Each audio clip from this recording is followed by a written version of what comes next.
भगवान विश्वकर्मा पूजा की व्रत कथा।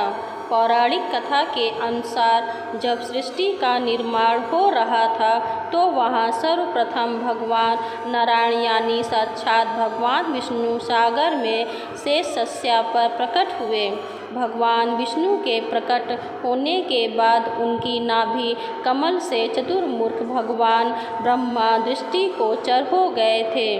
ब्रह्मा के पुत्र धर्म और धर्म के पुत्र वासुदेव थे। धार्मिक मान्यताओं के अनुसार वस्तु से उत्पन्न वास्तु सतवें पुत्र थे जो शिल्प शास्त्र में बहुत ही बुद्धिमान थे। वासुदेव की पत्नी अंगिरसी ने भगवान विश्वकर्मा को जन्म दिया।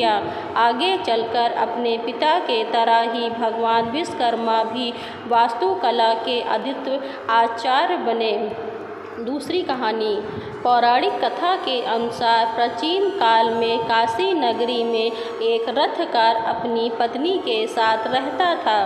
वह अपने कार्य में निपुण था, लेकिन फिर भी वह भोजन से अधिक धन नहीं कमा पाता था। इस वजह से उसे बहुत परेशानियों का सामना करना पड़ता था। इतना ही नहीं, उसकी पत्नी पुत्र न होने की वजह से बहुत दुखी रहती थी। वह दोनों अक्सर पुत्र की प्राप्ति के लिए साधु के पास जाते थे, लेकिन उनकी इच्छा फिर भी पूरी नहीं हो पाती थी।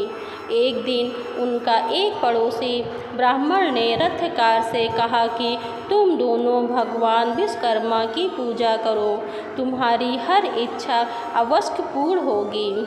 अमावस्या तिथि को व्रत कर भगवान विश्वकर्मा का महत्व सुनो।